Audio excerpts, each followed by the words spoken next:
So hello guys, today we are going to discuss very important topic, nutrition and digestion. It is a part of our first lesson. Yesterday we had discussed the first topic and today we are going to discuss nutrition and digestion. तो बेटा nutrition क्या होता है कि we are not getting the proper nutrition, we are going to be mile nutrient. अगर हम जो है हमें प्रॉपर पोषण नहीं मिलता है तो क्या होता है, हम कुपोषण के शिकार हो जाते हैं, फिर कई सारी बीमारियां हमें लग जाती हैं। माइल न्यूट्रिशन का मतलब होता है कुपोषण, ठीक है। तो सबसे पहली बात होता है कि न्यूट्रिशन के बारे में we have discussed it earlier in the previous classes. You know we get the energy from the food, and if we are going to getting it in a proper manner to get our body requirements completely in a smooth manner for its smooth functioning of our body, this is known as the nutrition। तो nutrition क्या होता है, भोजन के माध्यम से, food के माध्यम से हमें जो विभिन्न प्रकार के जैसे fat, carbohydrates, proteins, vitamins, minerals, ठीक है, वाटर, और ये जो सारी चीज़ें किससे मिलती हैं, हमें फूड से मिलती हैं। क्लियर। तो ये जो हमारे जो शरीर है ये एक प्रकार की मशीन है और इसको भी अपने कार्यशैली को, अपनी फंक्शनिंग को बनाए रखने के लिए ऊर्जा की ज़रूरत होती है, एनर्जी की ज़रूरत होती है ना। तो विभिन्न प्रकार, जैसे हम मूवमेंट कर रहे हैं, हाथ हिला रहे हैं, या हम यहाँ स्टैंड हैं, या सांस ले रहे हैं, तो ये सारी चीज़ें हमें कहाँ से प्राप्त हो रही है, भोजन से प्राप्त हो रही है, ठीक है।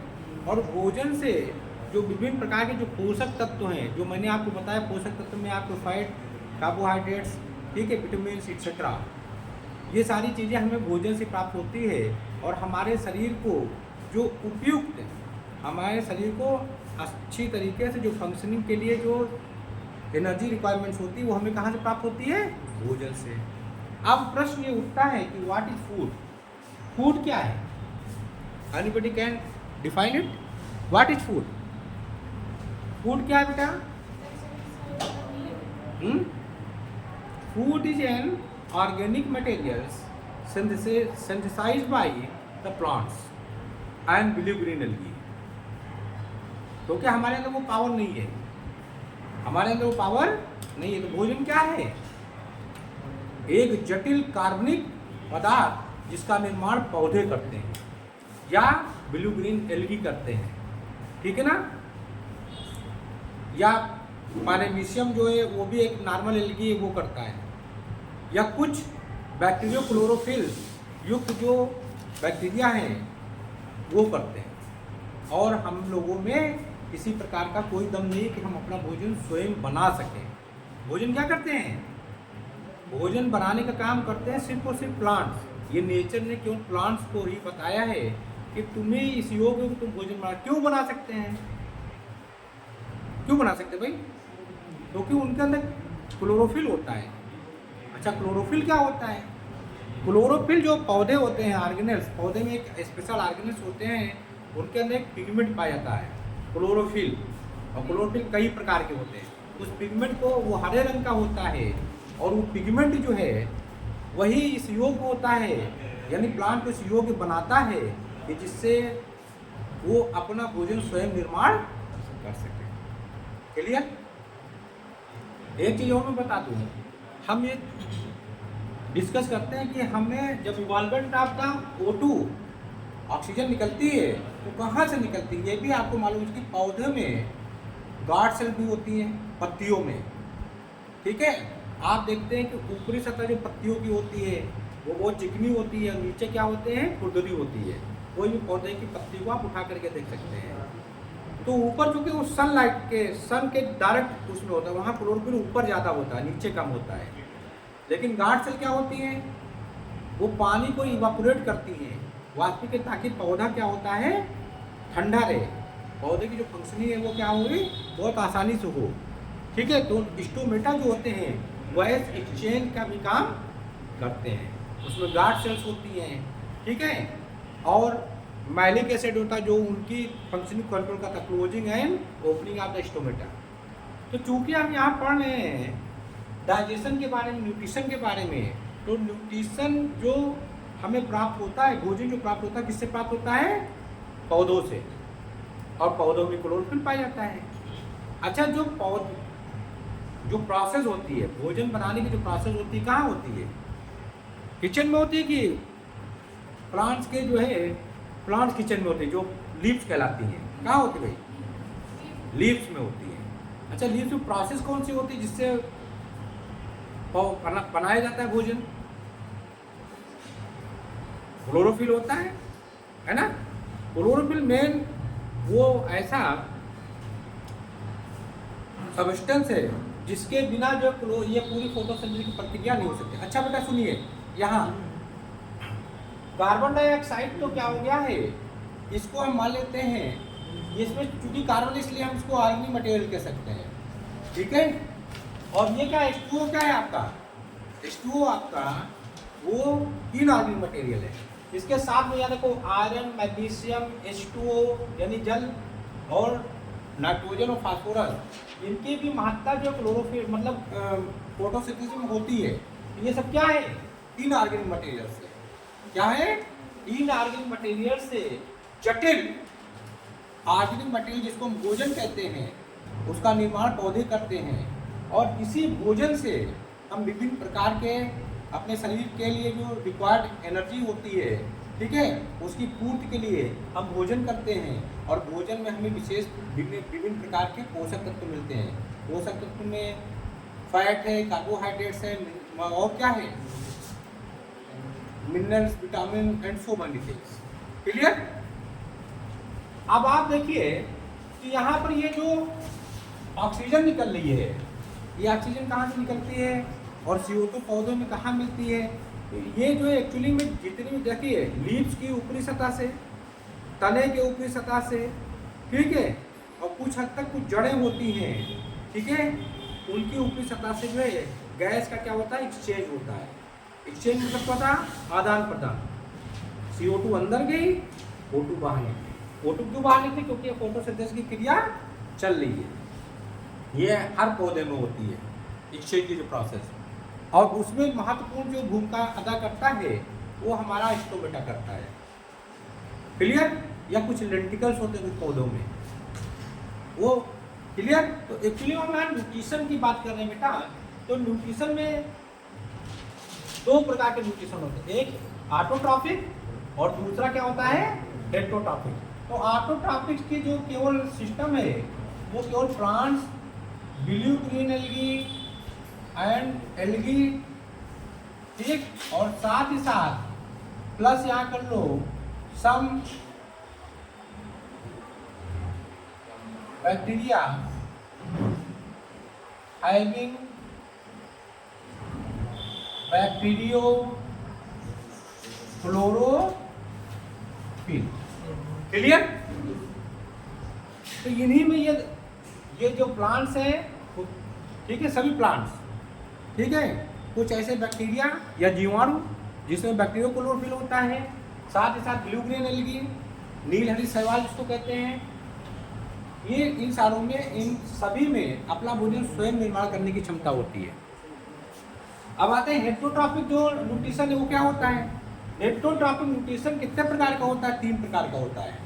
कौन कौन से? फर्स्ट वन है सैप्रोफिटिक, सैप्रोफिटिक न्यूट्रिशन, सेकेंड है पैरासिटिक न्यूट्रिशन, और थर्ड है होलोजोइक न्यूट्रिशन। अब देखो बेटा, सैप्रोफिटिक मतलब क्या होता है? सैप्रो, जब डेड बॉडी से कोई चीज जो है एब्जॉर्ब किया जाए, लिखा है यहाँ पर dead and decaying organic material. जैसे मान लीजिए कि कोई जानवर मर गया, क्लियर, तो उसके शरीर वो धीरे धीरे क्या होता है? उसका शरीर गल जाता है, तो उससे जो थोड़ी देर बाद वो गायब हो जाता है। तो कहाँ गायब हो गया? क्योंकि जो जमीन के अंदर जो बहुत ही माइक्रोस्कोपिक फंजाई बैक्टीरिया है, वो उसकी पूरी बॉडी को खा जाते हैं। क्लियर?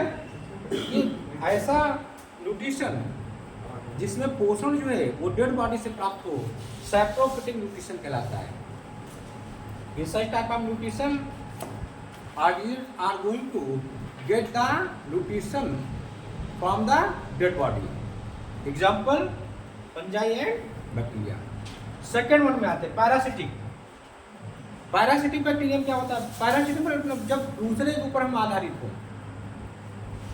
जैसे हम किसी दूसरे के ऊपर आधारित, तो अभी पैसे वापस ना दे तो हम लोग यहाँ कोचिंग नहीं पढ़ सकते हैं। तो हम लोग क्या है, किसी के ना किसी के ऊपर आधारित है ना, यानी हम एनर्जी कहाँ से प्राप्त कर रहे हैं?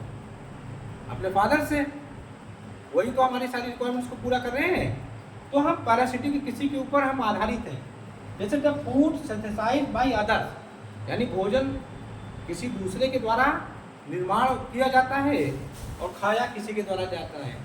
एग्जाम्पल देखिए, सेवरल फंजाई, इसमें कई सारे फंजाई आते हैं। कवक जिसको कहते हैं। प्लांट्स लाइक कैस्कुट्टा, एक प्लांट होता है जिसका नाम है कैस्कुट्टा, वो भी इस प्रकार के न्यूट्रिशन को शो करता है। फिर एनिमल्स में जैसे पैरामीशियम हो गया, राउंड वर्म्स जो हमारे अंदर जो गोल गोल कीड़े होते हैं, राउंड वर्म्स हमारे शरीर के अंदर पाए जाते हैं, वो लाइस, ठीक है, जुआ और टिक्स, लीखे हमारे बाल में जो पाई जाती हैं। और आप जो लीच भी कह सकते हैं, लीच जो ये दूसरे के शरीर पे चिपक जाती हैं और ब्लड को चूस लेते हैं। मॉस्किटो का एग्जाम्पल ले सकते हो। पैरासिटिक मॉस्किटो क्या होता है? वो आता है, बैठता है और आपको ब्लड सक कर लेता है। तो आपके शरीर, आप भोजन कहाँ बन रहा है? आपके शरीर में। यानी जो मॉस्किटो का भोजन है वो ब्लड है, और ब्लड कहाँ बन रहा है? आपके शरीर में। तो आप क्या हो गए? आप पोस्ट हो गए, ठीक। और जो मॉस्किटो वो क्या हो गया? पैरासाइट हो गया। क्लियर हो रहा है? तो ये भी क्लियर हो गया parasitic nutrition, inside type of nutrition, ठीक। Organisms are going to get the food synthesized by the others. For example, I have given it. Now we are heading toward the third and most important type of holozoic nutrition.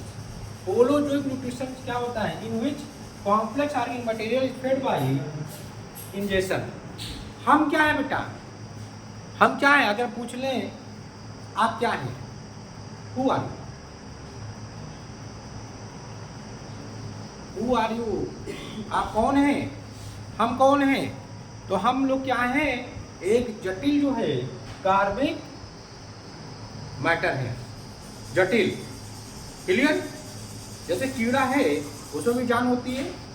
कीड़ा देखते हो ना आप, मेढक को देखिए कि मेढक क्या होता है, कहीं बैठा रहता है, उसके बाद वो पूरी जवान को करता है और उस कीड़े को मतलब अपनी जवान लपेटता, पूरा फिर सट से अंदर पूरा का पूरा ले जाता है, ठीक। इसी प्रकार जो सांप होता है वो आप किसी या अजगर को देखो, वो किसी चीज को पूरा का पूरा ले जाता है, वैसे के वैसा काटता कुतरता नहीं है, ठीक है। तो ये सारे जो होलोजोइक है उसमें फ्रॉग हो गया, अमीबा भी होता है। अमीबा देखो यहाँ पर इस जगह, ये यहाँ पर फूड पार्टिकल्स है, इसको पूरा का पूरा ये यहाँ पर फूड वैक्यूल के साथ ऐसे ले गया। और ये जो अमीबा में पाए जाने वाला जो न्यूट्रिशन है वो होलोजोइक होता है, ठीक है। होलोजोइक क्यों होता है? क्योंकि पहले फूड पार्ट ये स्यूडोपोडिया, स्यूडो मतलब झूठ मूठ का, पोडिया मतलब पैर। तो ये जो होता है अमीबा, इसका कोई डेफिनेट आकार नहीं होता, शेप नहीं होता है। Hello, focus here. तो इसमें फूड पार्टिकल जो है माइक्रोस्कोपिक एनिमल्स हो सकते हैं, प्लांट्स हो सकते हैं। किसके भोजन है? अमीबा के। Microscopic which can not be seen through our naked eyes, ऐसे जानवर या ऐसे जो है प्लांट जिसको हम नंगी आंखों से नहीं देख सकते हैं, माइक्रोस्कोपिक इन नेचर कहलाते हैं। क्लियर? तो ये जैसे फूड पार्टिकल जो है वो कांटेक्ट में आता है किसके? अमीबा के। तो अमीबा क्या करता है? स्यूडोपोडिया, मतलब कोई भी मुख बना अपनी, जैसे ये मान लीजिए अब भोजन ये आ रहा है तो ये अपनी बाहरी त्वचा से उसको अपने अंदर एब्जॉर्ब कर लेता है। जैसे यहाँ किया इसने, कहाँ किया? ये पहले चिपटा नुआ बनाया, अब इसके अंदर फंस गया। फिर धीरे धीरे क्या होता है, इसके चारों तरफ ये जो होती है त्वचा, ये इसको आकर के बाहर घेर लेती है बाहर से। तो जब ये यहाँ पर अंदर ट्रैप हो गया तो ये डिजॉल्व हो जाती है एंजाइमेटिक एक्शन के द्वारा, और ये जो भोजन है ये सीधे जाकर के फूड वैक्यूल में चला जाता है। और फूड वैक्यूल क्या करते हैं? इसको जो है डाइजेस्ट करते हैं, जैसे हमारा पेट डाइजेस्ट करता है। उसके बाद तो ये स्यूडोपोडिया है। जब भोजन अंदर चला गया तो इस चीज को कहते हैं फाइगोसाइटोसिस। बहुत इंपॉर्टेंट ये प्रोसेस है फाइगोसाइटोसिस, ये process in which amoeba is going to take the microscopic animals and plants whole as a whole. Clear? तो फाइगोसाइटोसिस प्रोसेस कराती है। अब आता है लास्ट में क्या होता है फाइगोसाइटोसिस के बाद, जब यहाँ पर ये जो एनिमल से यहाँ आ गया या प्लांट है तो डाइजेस्ट हो गया, और डाइजेस्ट हो गया तो उसका एसिमिलेशन हो गया। एसिमिलेशन का मतलब होता है कि उससे नया प्रोटोप्लाज्म बन गया। हमारे शरीर के लिए जो जरूरत सबसे ज़्यादा है वो प्रोटोप्लाज्म की है, ठीक है। और प्रोटोप्लाज्म से ही हमारे शरीर में वृद्धि होती है, ग्रोथ होती है, डेवलपमेंट होता है, ठीक है। और बाकी जो बेकार चीज़ें हैं कि उसको इजेशन यानी बाहर निकाल दिया जाता है। क्या किया जाता है? इजेशन। हमारे अंदर क्या कहला जाता है? एक्सक्रीशन। लेकिन यहाँ पर सिंगल सेल है, इसलिए इसके द्वारा ये जो चीज़ है ये यहाँ पर देखो है ना, इसको शरीर के बाहर फेंकने की जो प्रक्रिया होती है उसको इंजेक्शन कहते हैं। और हमारे शरीर में पूरा पच जाता है। पचने के बाद वेल डाइजेस्टेड के बाद जो वेस्ट मटेरियल होता है फीसेस के रूप में, ठीक है, वो बाहर कर दिया जाता है। पीस के रूप में भी बाहर कर दिया जाता है और फेसेस के रूप में। तो यहाँ पे ये सिंगल सेल डाइजेशन की बात हुई है। और अभी थोड़ी देर बाद हम आपको ह्यूमन बीइंग्स में होने वाले जो डाइजेशन प्रोसेस है उसके बारे में डिस्कस करेंगे। इतना क्लियर हो गया? कोई डाउट? ठीक है। तो देखिए फोटोसिंथेसिस के द्वारा भोजन का निर्माण होता है। भोजन एक जटिल पदार्थ होता है, जटिल कार्बनिक पदार्थ होता है, यानी कॉम्प्लेक्स ऑर्गेनिक मटेरियल होता है, जिसको जब डाइजेशन हम खा लेते हैं क्योंकि हमें एनर्जी चाहिए, और एनर्जी से हमें भोजन से हमें क्या मिलता है? पोषक तत्व मिलते हैं, न्यूट्रिएंट्स। और न्यूट्रिएंट्स में जो बॉडी हमें जो चाहती है एनर्जी वो हमें भोजन से मिल सकती है। उसको पचाने जब तक कि वो एज इट इज हमने खा लिया और वैसे को वैसा पड़ा है तो नहीं हो सकता है। तो रिस्पायरेशन जो सांस लेते हैं इसके द्वारा जो ऑक्सीजन लेते हैं वो जाता है, और ये बने हुए जो यहाँ पर ग्लूकोज बना है इसको तोड़ देता है। किसमें तोड़ देता है? इसी में आ जाता है, यानी H2O में। तो H2O में अधिकतर जो पोर्शन है हमारे शरीर में वो क्या है? H2O है। CO2 हम बाहर निकाल देते हैं, ठीक। और जो पोषक तत्व मिलते हैं इनसे, यानी कार्बन हो गया, हाइड्रोजन हो गया, ऑक्सीजन हो गया, और रिकॉर्ड वो हमारे शरीर में एब्जॉर्ब हो जाते हैं। क्लियर? कोई डाउट? यस और नो? कोई डाउट? इतना समझ में आ गया? ठीक बेटा, थैंक यू। तो बेटा now we are going to discuss about the digestive system of the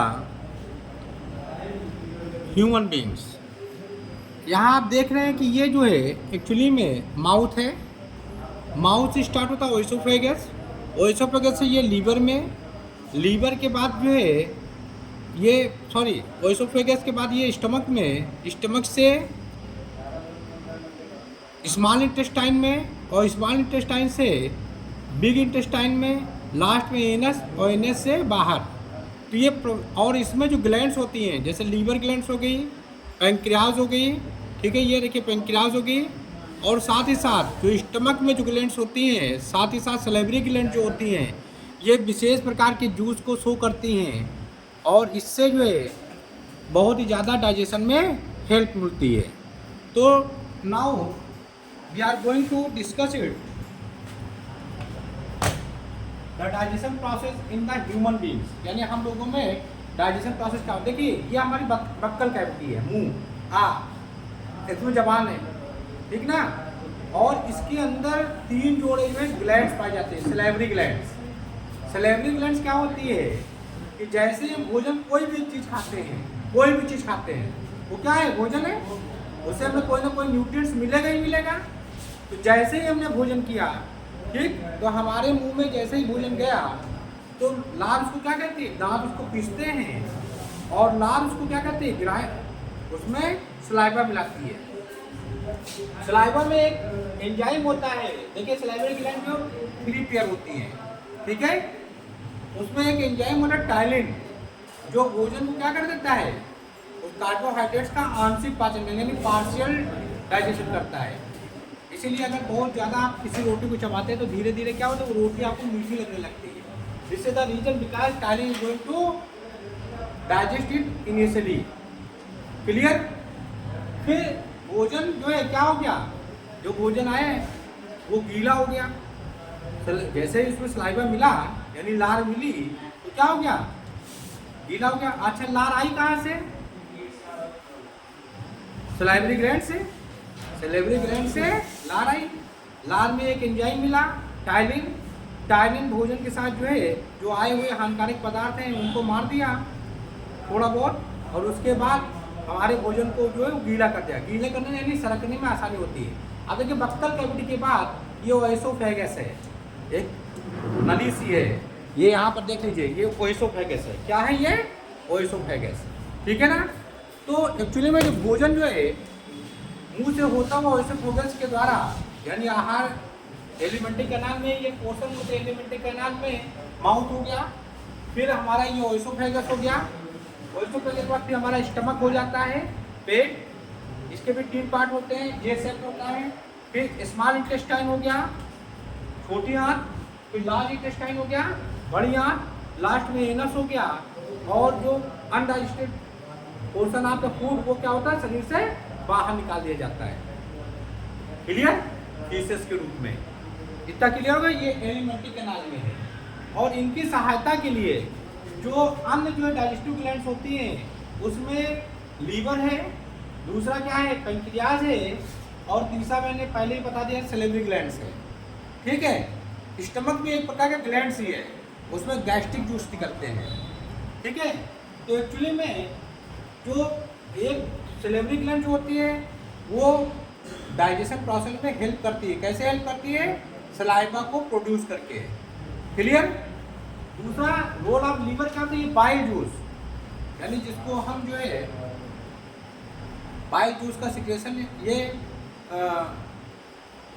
करता है, और उसको जो है पित्ताशय के माध्यम से, ठीक ना, पित्ताशय के माध्यम से, गॉल ब्लैडर के माध्यम से भोजन में मिलवाता है। तो यहाँ तक देखिए जो भोजन है वो भोजन जो है यहाँ पच जाता है। स्टमक क्या है, स्टमक गैस्ट्रिक ग्लैंड्स को, गैस्ट्रिक ग्लैंड जो है वो in the wall of stomach यानी पेट की जो दीवार होती है, पेट की जो दीवार होती है उसमें ग्लैंड्स पाई जाती है, और उन ग्लैंड्स के द्वारा विशेष प्रकार के जो है पदार्थों का सिक्रेशन होता है, जिसमें क्या क्या होता है, HCl हाइड्रोक्लोरिक एसिड, बहुत खतरनाक एसिड होता है। साथ में पेप्सिन, पेप्सिन एक एंजाइम होता है, उसका भी सिक्रेशन किससे होता है, किससे होता है, पेट से, स्टमक से। और फिर म्यूकस, म्यूकस जो शरीर को जो चिकना बनाए रखती है, यानी इसी वजह से म्यूकस की वजह से जो दीवार होती है पेट की वो HCl बनने के बावजूद सेफ रहती है। क्योंकि अगर एसिड है, एसिड हाथ में ले लोगे तो क्या हो जाएगा, जल जाएंगे, है ना। लेकिन अगर उसको किसी पन्नी में रख लो तो क्या जलेगा, और पन्नी को अपने हाथ में रख लो तो वही जो पन्नी का काम करता है लेयरिंग का, वो म्यूकस करता है। ठीक, क्या करता है। अब आते हैं इंटेस्टाइनल जूस। अब सबसे पहले भोजन कहाँ आया, अब प्रोसेस में चलते हैं। सबसे पहले भोजन आया माउथ में, यहाँ पर उसमें क्या मिलाया गया, सलाइवरी ग्लैंड्स के द्वारा जो सिक्रेटेड सलाइवा उसको मिलाया गया, जिसमें टायरिन नामक एंजाइम होता है। भोजन जो है वो अब बिल्कुल थोड़ा सा हार्ड हुआ, अब उसको धीरे धीरे शरीर, मतलब भोजन खट से खाए और खट से थोड़ा पूछते, धीरे सरकता वो निकलता है।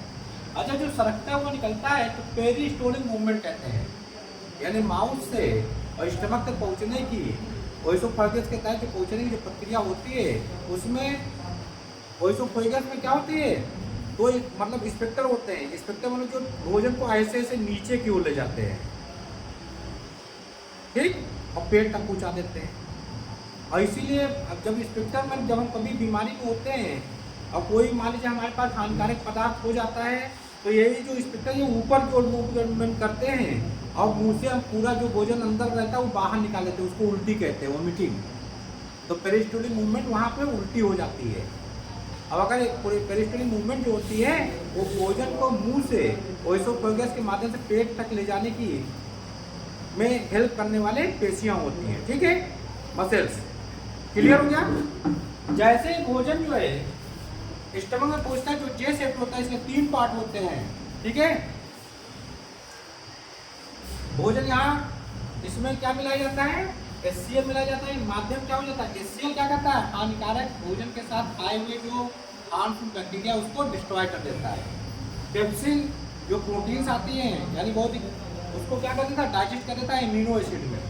और म्यूकस क्या करता है? उस भोजन को और ज़्यादा चिकना बना देता है। क्लियर?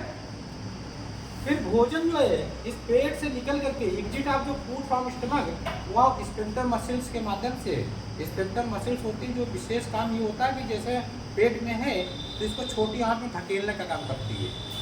तो कौन सी पेशियां हैं? Sphincter muscles. वो पेट से जो है स्टमक से स्मॉल इंटेस्टाइन में भोजन को धकेलने का काम करती है। जैसे ही भोजन जो है वो स्मॉल इंटेस्टाइन में आता है, क्लियर? तो स्मॉल इंटेस्टाइन वाकई में इसकी लेंथ ज़्यादा होती है लार्ज इंटेस्टाइन की तुलना में। तो स्मॉल इंटेस्टाइन में क्या होता है कि यहाँ पर इंटेस्टाइनल जूस मिलते हैं। इंटेस्टाइनल जूस वो जो है प्रोटीन को पचाने वाला जो एंजाइम होता है वो एमिनो एसिड में इसको तोड़ देता है। फैट को पचाने वाला जो एंजाइम होता है उसको फैटी एसिड एंड कोलेस्ट्रॉल में तोड़ देता है। कार्बोहाइड्रेट्स डाइजेस्टिव जो एंजाइम होता है उसको लास्ट में ग्लूकोज में तोड़ देता है। साथ ही साथ इसी स्मॉल इंटेस्टाइन में जो रोल ऑफ लीवर है वो बाइल जो उसको मिलाता है। तो देखो जो स्टमक से भोजन आया था स्मॉल इंटेस्टाइन में उसका माध्यम कैसा था? एसिडिक था। एसिडिक इसलिए वो हो गया था कि जो हार्मफुल बैक्टीरिया हैं वो एसिडिक मीडियम में क्या हो जाते हैं? सर्वाइव नहीं कर पाते हैं और मर जाते हैं। अब भोजन को एसिडिक माध्यम में तो हम ले जा सकते हैं, तो बाइल जो है, बाइल जूस जो है वो लीवर प्रोड्यूस करता है और उसको किसमें मिला दिया जाता है? स्मॉल इंटेस्टाइनल जूस के साथ। तो यहाँ भोजन का जो माध्यम होता है वो एल्कालाइन हो जाता है। स्टमक में कैसा था भोजन का? मीडियम एसिडिक, लेकिन स्मॉल इंटेस्टाइन में अब कैसा हो गया? बाइल जूस के मिलने से एल्कालाइन या बेसिक हो गया, क्षारीय। समझ में आ गया? उसके बाद इसी में पैंक्रियाज जूस मिलाए जाते हैं जो जिसमें ट्रिप्सिन एंजाइम होता है और लाइपेज एंजाइम होता है। तो ट्रिप्सिन एंजाइम जो होता है वो प्रोटीन को एमिनो एसिड में तोड़ देता है और लाइपेज जो होता है, लाइपेज एंजाइम वो फैट को किस में कर देता है? फैटी एसिड में तोड़ देता है। यानी ये जटिल है और ये सबसे सरल है। कई फैटी एसिड मिलकर के फैट बनाते हैं, ठीक है। तो यहाँ जटिल को किस में तोड़ रहा है? सिंपल में। अब पैंक्रियाज में 2 प्रकार के हार्मोन भी होते हैं। एक हार्मोन का नाम आपने सुना होगा, एक को कहते हैं इंसुलिन और दूसरे को कहते हैं ग्लूकागॉन। ये दोनों जो हार्मोन्स होते हैं ये दोनों क्या है? हार्मोन्स हैं। ये हार्मोन जो है शुगर कंट्रोलिंग का काम करते हैं। इंसुलिन जो होता है वो शुगर को कंट्रोल करता है, ठीक है। शुगर को कंट्रोल करने यानी शरीर में जो एक required amount of the sugar है उसको बढ़ने नहीं देता है। और ग्लूकागॉन क्या करता है? ठीक इसके उल्टा काम करता है, शुगर को बढ़ाने का काम करता है, ठीक। तो एक दूसरे में अमाउंट की कंट्रोल करने का काम करता है। कहाँ मिलते हैं? पैंक्रियाज के अल्फा एंड बीटा सेल्स में, ठीक है। बीटा सेल्स में इंसुलिन और अल्फा सेल में ग्लूकागॉन, ठीक है। यानी islands of Langerhans that is found in the pancreas. Clear हो गया? अब देखिए एक्चुअली में होता क्या है कि भोजन स्टमक से निकल करके स्मॉल इंटेस्टाइन में आया और स्मॉल इंटेस्टाइन में कंप्लीट डाइजेशन हो जाता है। भोजन का कंप्लीट डाइजेशन कहाँ होता है? स्मॉल इंटेस्टाइन में। इसमें यहाँ पर छोटे छोटे विलाई स्ट्रक्चर्स होते हैं, विलाई, और यहाँ पर जो ब्लड सप्लाई होती है स्मॉल इंटेस्टाइन में वो बहुत ज़्यादा होती है। क्लियर? यहाँ भोजन को इन्हीं विलाई नामक स्ट्रक्चर्स के द्वारा एब्जॉर्ब कर लिया जाता है, लिक्विड फॉर्म में हो जाता है। आपने खाया इतना और सब पचते पचते वो इतना बचा, इसमें से बिल्कुल लिक्विड फॉर्म में जो है भोजन को ले लिया जाता है। क्लियर? और उसका जो है एब्जॉर्प्शन कौन कर लेता है? जो विलाई नामक स्ट्रक्चर्स होते हैं जो हमारे स्मॉल इंटेस्टाइन के सरफेस पे पाए जाते हैं, जिससे इंटेस्टाइन का जो एरिया होता है वो बढ़ जाता है। स्मॉल इंटेस्टाइन का एरिया जानते हो कितना है? 2 फुटबॉल के जो है लगभग मैदान के बराबर हो जाता है इतना। तो बुलाई जो है उसको बढ़ा देती है सरफेस को, चाहे जितना खाओ वो अंदर आपको क्या हो जाता है, लगभग एडजस्ट हो जाता है। क्लियर? तो बिलाई जो है एब्जॉर्ब कर लेता है, और एब्जॉर्प्शन के बाद क्या होता है, जो पोषक तत्व होते हैं रिक्वायर्ड उसको जो है, जैसे हमारे कट पिट गया कहीं तो वो जो रिक्वायरमेंट्स होती है यानी डैमेज को कंट्रोल करने की, वो यहीं से कंट्रोल होता है। तो इसको कहते हैं एब्जॉर्प्शन। एब्जॉर्प्शन के बाद भोजन एब्जॉर्ब तो हो गया, लेकिन एक प्रोसेस होती है एसिमिलेशन की, स्वांगीकरण की। इस भोजन को लास्ट में परिवर्तित कर दिया जाता है किसमें? प्रोटोप्लाज्म में। और प्रोटोप्लाज्म जो है वो हमारे शरीर के ओवरऑल डेवलपमेंट के लिए बहुत ज़रूरी होता है। नए सेल का बनना, बॉडी पार्ट्स की रिपेयरिंग होना, नए टिश्यूज़ का बनना, ये सब एसिमिलेशन के द्वारा होता है। अच्छा, कुछ यहाँ तक कि तो पूरा स्मॉल इंटेस्टाइन में कंप्लीट डाइजेशन हो जाए। फिर अब जो बचा कूड़ा कबाड़ है उसमें से, जो भोजन में से बिल्कुल सब चीज़ जो वैल्यूएबल न्यूट्रिएंट्स है वो एब्जॉर्ब कर लिए गए, तो कुछ तो बचा। जैसे हम गन्ने के जूस को करते हैं तो जूस तो निकल आता है, कोई बचती ना। उसी तरह जो कोई होती है वो पीसेज होती है। क्या होती है? पीसेज। तो वो फिर लार्ज इंटेस्टाइन में जाता है, और यहाँ पर उसका फिर वो होता है। इसमें से लार्ज इंटेस्टाइन का मुख्य काम होता है वाटर जो अमाउंट होता है बाहर ना जा पाए शरीर से एक्सेस मात्रा में, तो जो जरूरी वाटर होता है, जो वाटर कंटेंट्स होते हैं फीसेज में, उसको ये एब्जॉर्ब कर लेता है। बड़ी आंत का यही मुख्य कार्य है। ठीक? तो जो हमारा फीसेज होता है, यानी जो भोजन का जो है बिल्कुल निरर्थक पदार्थ, वेस्टेज मटेरियल होता है, उसमें से वाटर एब्जॉर्ब कर लिया जाता है और बाद में एनस में उसको ढकेल दिया जाता है। और एनस में उपस्थित जो एनल स्पिक्टर होते हैं, एनल स्पिक्टर होते हैं, वो जो है इसको शरीर से बाहर कर देते हैं। और ये प्रक्रिया क्या कहलाती है? शरीर से वेस्ट मटेरियल का बाहर जाना एक्सक्रीशन कहलाता है। ठीक? और पेशाब के माध्यम से होता है, तो वो जो है क्या हो जाता है, वो भी एक्सक्रीशन ही कहलाता है। क्लियर? तो in this way we came to know how digestive system work. Digestive system को 2 भागों में, मेन भागों में बांट दिया जाता है। पहला क्या होता है? एलिमेंट्री कैनाल, जिसमें इतने पोर्शन होते हैं। कितने? माउथ होता है 1, ओएसोफेगस 2, stomach 3, small intestine 4, large intestine 5, anus क्या हो गया 6। क्लियर? और इनकी सहायता के लिए 3 जो मुख्य जो इसमें क्या होती है, ग्लैंड्स होती हैं, डाइजेस्टिव ग्लैंड्स, जिनको हम पाचक ग्रंथियां कहते हैं। सलाइवरी ग्लैंड्स नंबर 1 सलाइवा को प्रोड्यूस करती है। ग्लैंड नंबर 2 लीवर, एक प्रकार की ग्लैंड है जो कि बाइल जूस को क्या करती है, प्रोड्यूस करती है और भी बहुत काम करती है। और रोल ऑफ पैंक्रियास, जो कि पैंक्रियाटिक जूस को शो करती है। और इसके साथ एक चीज़ और बता दें, जो स्मॉल इंटेस्टाइन की जो दीवार होती है उसमें गैस्ट्रिक ग्लैंड्स होती है, जो क्या क्या उत्पन्न करती है, HCl, पेप्सिन एंड म्यूकस। और इससे पहले इन सारी चीज़ों के बारे में मैंने आपको डिटेल्स बता दिया। क्लियर हो गया? कोई डाउट? ठीक है, थैंक यू। देखो बेटा, कुछ चीज़ें हम समराइज किए गए हैं। डाइजेशन इन ह्यूमन बीइंग, इसमें एक्चुअली में है नंबर 1 इंजेशन, जिसमें भोजन हम ग्रहण करते हैं बक्कल कैविटी से, जो टायरिक एंजाइम होता है। दूसरा डाइजेशन, इसमें 4 प्रकार के जूस होते हैं, gastric juice, intestinal juice, pancreatic juice and bile juice. इससे पहले मैंने आपको डिटेल्स बता दिया इसके बारे में। एब्जॉर्प्शन में जो महत्वपूर्ण जो भूमिका अदा करता है वो गिलाई होता है। ये एब्जॉर्ब फूड को, क्योंकि इसमें सबसे ज़्यादा ब्लड सप्लाई होती है इस एरिया में, तो every cell of the body through blood supply के माध्यम से शरीर के प्रत्येक कोशिका तक जो पोषण है वो पहुंच जाता है, न्यूट्रिशन। और ये एब्जॉर्प्शन में भोजन का होता क्या है, एनर्जी प्राप्त होती है, नए टिश्यूज बनाने में काम में आते हैं, और रिपेयर द ओल्ड टिश्यू, जो पुराने टिश्यूज हैं उनको रिपेयरमेंट भी मिल जाती है जब भोजन का एब्जॉर्प्शन होता है। कहाँ होता है? स्मॉल इंटेस्टाइन में। फिर एसिमिलेशन में क्या होता है? एसिमिलेशन में जो भोजन है पूर्ण रूप से मिल जाता है, उससे नए प्रकार का प्रोटोप्लाज्म बनता है, जिससे हमारे शरीर की ग्रोथ होती है और हमें एनर्जी की प्राप्ति होती है। वो एसिमिलेशन प्रोसेस में होता है। और इजेशन में क्या होता है, शरीर से बाहर वेस्ट मटेरियल को निकाल देना, वो इजेशन कहलाता है। अब एक चीज और है कि अगर आपसे कोई पूछे कि end product of digestion, end product of digestion